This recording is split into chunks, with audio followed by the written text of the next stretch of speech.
The leaders are underway in the final round of their G4D Open. Brendan Lawlor and Kipp Popert look set for another head-to-head battle, but Chris Willis of Canada will want to make it a three-way tussle. Let's get straight into the highlights of the final round. And we join Daphne van Houten here of the Netherlands, looking to become the G4D Open Women's Champion. This was her on the 10th hole.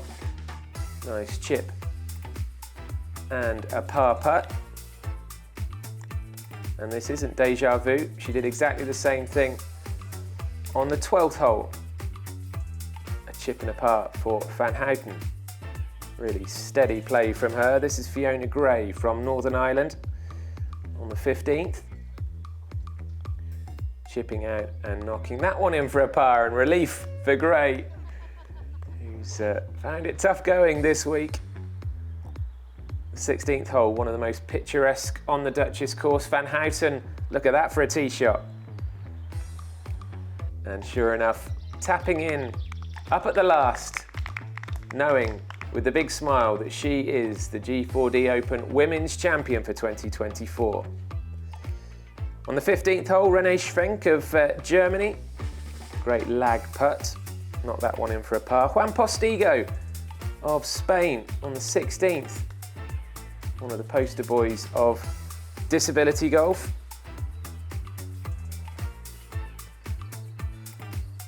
Playing with Schwenk, who knocked that one in nicely for a birdie. With the penultimate group now out on the course, Lachlan Wood, the Australian. Lovely tee shot.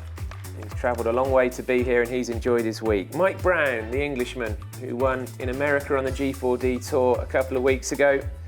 Not his week this time, but again, impressive golf from Brown.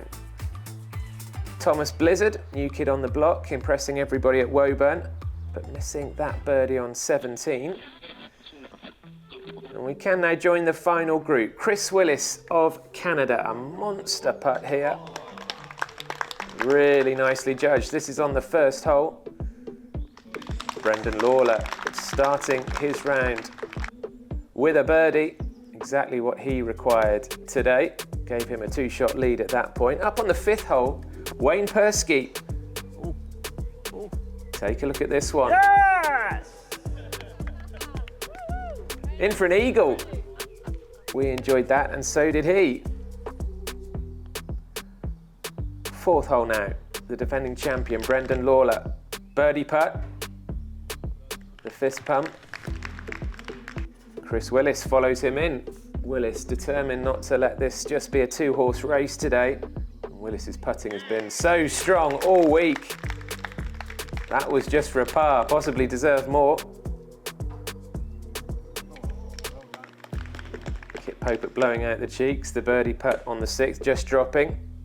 Up to the 8th, his second shot. Beauty from the Englishman. Left him this, well, formality of a birdie putt really, with his family applauding on in the background.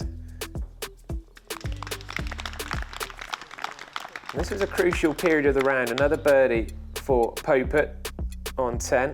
Brendan Lawlor needed to put that one in to keep the share of the lead.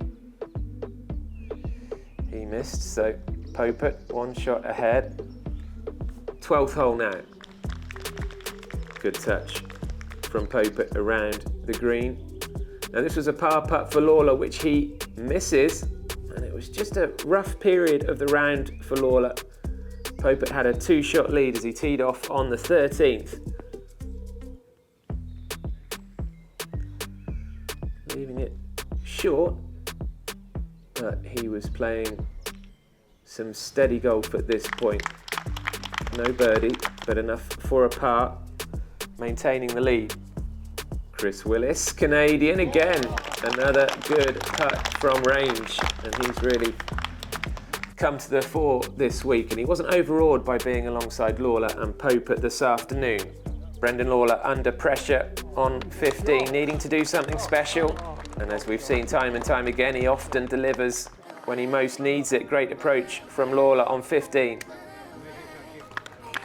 Up at the green, birdie chip from Popert, close enough for a par.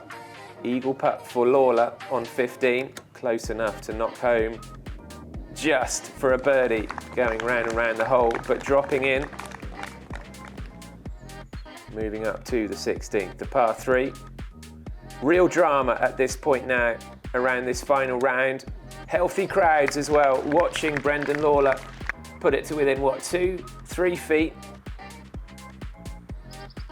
Chris Willis was next. And pretty much just as good as well from Willis. What could Kipp Popert do? All three players making the green. Popert furthest away. Lawlor making sure of the birdie, and he was on a bit of a charge just when he needed it. Drawing level with Popert as they played 17. He's made of tough stuff, the Englishman, and made sure of a par on 17 with Lawlor bogeying. It gave Popert a one-shot lead as they played the final hole of the week. Brendan Lawlor's tee shot went wide, so this was out of the rough. Popert just needed to be solid here. Nothing flashy. Just running off onto the fringe, but safety first with a one-shot lead. This was a birdie putt which would have sealed the title. That meant that Brendan Lawlor had this long putt to force a playoff, just sliding past the hole.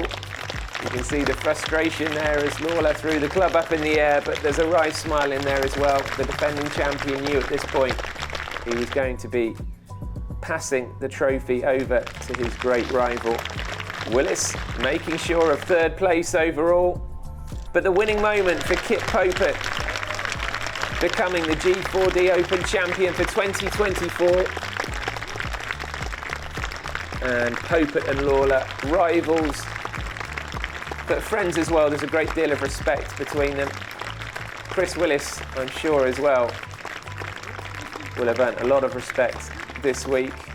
The G4D Open Women's Champion Daphne van Houten living up to her ranking as the #1 female player in the world.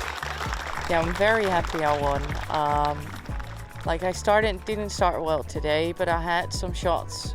I had 11 shots in front, so I knew I needed to keep my cool, and I did. So I'm happy I did, and got the win at the end.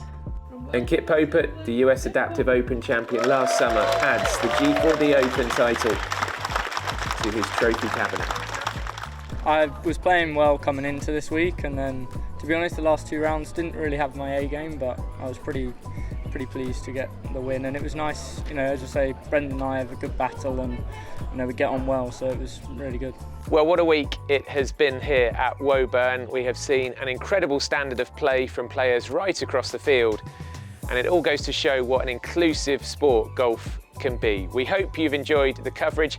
Congratulations to all the winners this week. We will see you next time.